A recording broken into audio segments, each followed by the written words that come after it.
எந்த பாத்திரம் ரொம்ப விலை உள்ளதோ அந்த பாத்திரம் அதிக கடினமான பாதையை சந்தித்திருக்கும். ஆமா, ஏன் ஆண்டவர் என்ன இப்படி போட்டு நடத்துறீங்கன்னா, ஆண்டவர் சொல்றார் எல்லாமே பாத்திரம், ஆனா நீ ஸ்பெஷலான பாத்திரம்.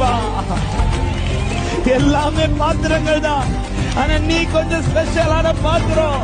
உன் குடும்பத்துல நீ ஸ்பெஷலான பாத்திரம், உன் சொந்தத்துல நீ ஸ்பெஷலான பாத்திரம், இந்த சபையில நீ ஸ்பெஷலான பாத்திரம், இந்த பட்டணத்துல நீ ஸ்பெஷலான பாத்திரம்.